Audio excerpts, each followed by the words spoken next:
इसके पहले कभी हम लोगों ने सपने में नहीं सोचा था। अर्थव्यवस्था क्या होता है इस पर कभी चर्चा भी नहीं होती।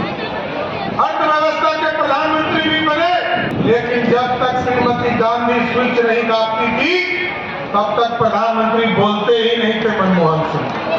याद है ना वो दिन आप लोगों को? ऐसा भारत बनाना है जहां बिजली बिल को ही जीरो कर देना है, बिजली बिल पैदा ही नहीं हो।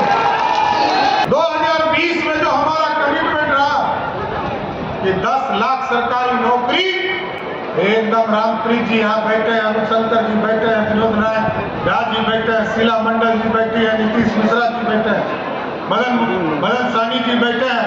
एकदम 2025 के चुनाव में जब वोट मांगने आएंगे, जो 10 लाख सरकारी नौकरी का वादा है उसको पूरा करके ही आपके बीच में आएंगे। सावन के महीने में और बेटा खा रहा है नवरात्रा में, वैसे सनातन विरोधी को मांग करेंगे क्या? और हम लोग तो पूछते थे कि लालू जी मांस मछली खाने वाले नहीं, ये तो चारा खाने वाले थे, ये तो चारा ही बिहार में खा गए।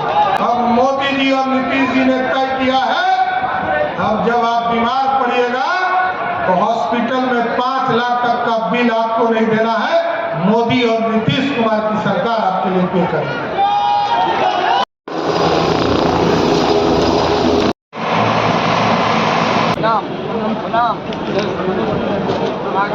भारत माता की मोदी जिंदाबाद जिंदाबाद जिंदाबाद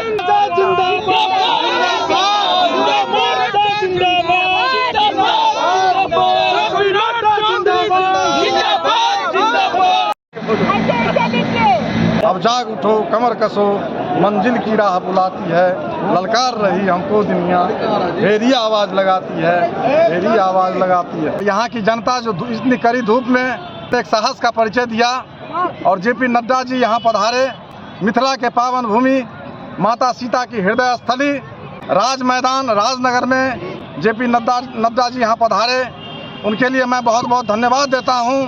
जो आज राजनगर की पवित्र स्थली में पधार करके उन्होंने जो एक संदेश दिया, जो देवतुल्य जनता है, जो यहाँ के देवतुल्य मतदाता गण है, जो यहाँ के देवतुल्य जो कार्यकर्ता है, उनको जो संदेश दिया, आशीर्वाद दिया, उसके लिए मैं बहुत धन्यवाद देता हूँ। यहाँ आकर के सम्राट चौधरी जी उन्होंने भी अपना वक्तव्य दिया और इस बिहार के विकास के लिए जो उन्होंने बात कही, उसके लिए मैं बहुत बहुत धन्यवाद शुभकामना देता हूँ। जो यह देश एक विकसित देश होने वाला है, आज विकासशील देश है, लेकिन कुछ दिनों के बाद जो हमारा यह तीसरा टर्म है, इसके बाद हमारा जो अर्थव्यवस्था है यह हमारा तीसरे नंबर पर होगा। विश्व में तीसरे नंबर पर यह अर्थव्यवस्था होने वाला है। इसके लिए मैं मोदी सरकार को और अपने जेपी नड्डा जो अध्यक्ष जी हैं उनको मैं बहुत बहुत धन्यवाद शुभकामना देता हूँ। जय जय श्री राम। यह रामप्रीत मंडल जी को हम लोग वोट नहीं दे रहे हैं, या नरेंद्र मोदी जी को वोट दे रहे हैं, और देश को विकास के लिए हम लोग अगर आगे बढ़ कर के वोट नहीं देंगे तो हमारा देश कमजोर हो जाएगा। इसलिए इस बार 400 पार करें और अपने भारत को मजबूत करें, सशक्त करें, वृद्धि करें, वृद्धिमान करें, यही हम लोग की तमन्ना है। एक मौका मुझे मिला है और उद्योग और पर्यटन ऐसा 2 महत्वपूर्ण विभाग है जो बिहार में निवेश भी ला सकता है, रोजगार के कई अवसर भी उसका सृजन कर सकता है और युवाओं के लिए एक बहुत बड़ी, आप एक कह सकते हैं, उनके रोजगार के लिए ये मार्ग भी प्रशस्त करेगा।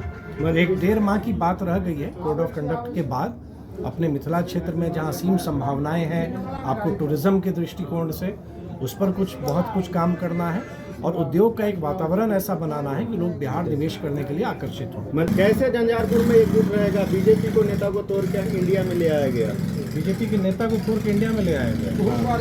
चुनाव तो जनता करती है ना, वोटर तो जनता है। झंझारपुर संसदीय क्षेत्र में जितने मतदाता हैं 7 तारीख को निर्णय उनको लेना है, तो जनता जानती है उनको क्या निर्णय लेना। जवाब दीजिए ना, वही तो नहीं, जब आप बोलिए इस बयान को आप कैसे देखते हैं? नहीं, ये बयान जो दे रहे हैं उनकी बुद्धि को हम प्रणाम करते हैं। सब लोग भारत के नागरिक हैं और ये हमारा संविधान अनुमति देता है कि कोई कहीं से लड़ता है, दूसरे राज्य के लोग दूसरे राज्य से जाके चुनाव लड़ते आए हैं, अब हम अपने ही राज्य में एक प्रखंड से दूसरे प्रखंड में चुनाव ना लड़ें, एक विधानसभा से दूसरे विधानसभा में चुनाव ना लड़ें, तो वैसे लोगों को प्रणाम करेंगे।